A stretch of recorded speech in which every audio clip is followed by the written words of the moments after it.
क्या है और आपको इसमें प्रॉब्लम क्या है? देखिए, इस बिल के इंट्रोडक्शन से पहले हमने रूल 72 के तहत स्पीकर को हमने एक नोटिस भिजाया था कि हम इस बिल के इंट्रोडक्शन के खिलाफ हैं, राइट।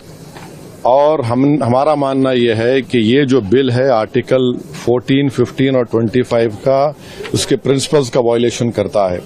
ये बिल बेसिक स्ट्रक्चर जो संविधान का उसका वायलेशन करता है और खास तौर से जुडिशियल इंडिपेंडेंस का और सेपरेशन ऑफ पावर्स का ही वायलेशन करता है। अब इसमें सबसे अहम बात यह है कि जो वक्फ बाय यूजर का सेक्शन 3RI है उसको ये कह रहे हैं कि वक्फ बाय यूजर को हम निकाल देंगे। कैसे निकालेंगे, क्यों निकालेंगे? आप इसलिए निकालेंगे ताकि आप जितने मस्जिदों पर RSS का दावा है वो छीनना चाह रहे हैं, आप जितने दरगाहों पर राइट विंग हिंदुत्व ऑर्गेनाइजेशन का दावा है, जैसा अपने मुंबई में हाजी मलंग की दरगाह है, छीनना चाह रहे। वक्फ बाय यूजर का आप निकाल कर बोल रहे हैं कि डॉक्यूमेंटेशन लेकर भाई 400 साल का डॉक्यूमेंटेशन रेवेन्यू से नहीं निकलेगा तो क्या करेंगे? आप दे देंगे क्या? चेंज कर देंगे। ये एक सबसे बड़ा डेंजरस जो उसमें सेक्शन है। दूसरा, उसमें वक्फ अल औलाद का क्लॉज 4 का है। देखिए, भारत में जो कानून है ना वो किसी को रोकता नहीं है कि वो अपनी प्रॉपर्टी को विल के जरिए डिस्पोज करे या किसी को गिफ्ट दे। तो वही कोई मुसलमान अगर अपनी औलाद के लिए ऑफ कर रहा है तो इनके पेट में दर्द क्यों हो रहा है? हिंदू एंडोमेंट बोर्ड में इजाजत है इसकी, सब जगह दूसरे गुरुद्वारा प्रबंधन कमेटी में इजाजत है, तो मुसलमानों के वक्फ बोर्ड में क्यों नहीं होगा? पांचवी बात यह है कि इसमें आप ये कह रहे हैं कि मुसलमान जो 5 साल उसके हो गए इस्लाम कबूल करके तभी वक्फ करेगा। ये फ्रीडम ऑफ रिलीजन का ग्रेव वायलेशन है। अच्छा, दूसरे रिलीजन को मानने वालों के लिए ऐसा कानून है? नहीं है। और आप कौन होते हैं तय करने वाले मुसलमान हुआ नहीं हुआ? 5 साल उसको रुकना चाहिए तभी जाकर, माने आप वेट करेंगे हैं?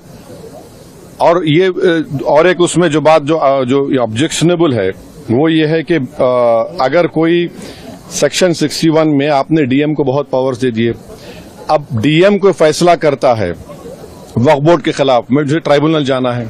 अब ट्राइब्यूनल पहले क्या था, एक जज था, डिस्ट्रिक्ट जज सीनियर CJ अपॉइंट, और 2 लोग थे। अब कह रहे हैं कि ट्राइब्यूनल में 2 लोग होंगे, रिटायर्ड डिस्ट्रिक्ट जज और एक ऑफिसर होगा, क्या होगा वो, ज्वाइंट सेक्रेटरी रैंक का। कोई ज्वाइंट सेक्रेटरी रैंक का ऑफिसर बैठकर रिटायर्ड कलेक्टर के खिलाफ ऑर्डर देगा तो ये खुद अच्छा, और एक बात, कलेक्टर कैसे जज बनेगा? फैसला भी वही करेगा, जज भी वही करेगा। ये प्रिंसिपल नेशनल जस्टिस के खिलाफ है। तो इसमें कई सेक्शंस हैं जो खतरनाक है, कई जो वक्फ बोर्ड के फेवर में नहीं है, वक्फ को खत्म करना चाहते हैं। तो सरकार की दलील ये है कि सब दलील झूठी है जो कि वक्फ बोर्ड एक वो जो बोल रहे हैं ना, वो गांव डिक्लेयर कौन किया वो बताएं देश को। वो गांव डिक्लेयर अगर हुआ है तो वक्फ बोर्ड पे नहीं बोलने पे नहीं हुआ है, इसलिए हुआ है कि सर्वे कमिश्नर की रिपोर्ट आई, उसके बाद गजीट इशू हुआ, और गजीट के लिए 1 साल का टाइम मुसलमानों के लिए, नॉन मुस्लिम के लिए कभी भी टाइम है। आप उसको ऑब्जेक्ट करिए ना।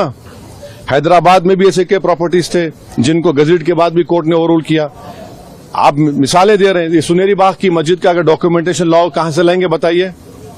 मेरे पास तो मंत्र शंतर नहीं है कि 200 साल पुराने के मरने वालों की रूहों को बुलाकर मंत्री जी के पास ले जाऊं कि देखो ये रूह है और ये कह रही कि वक्फ है। ये क्या बात कर रहे हैं? तो ये लेजिस्लेशन नहीं है वक्फ को बुलडोज करके खत्म करने का, मुसलमान इजाजत को लूटने का है। जेपीसी को गया है, आप लोग विरोध कर रहे थे, आपको लगता है कि जेपीसी से ये अभी इतना जल्दी बोलना गलत होगा। जेपीसी का भी स्पीकर साहब उसको बनाएंगे, क्या होगा देखते हैं।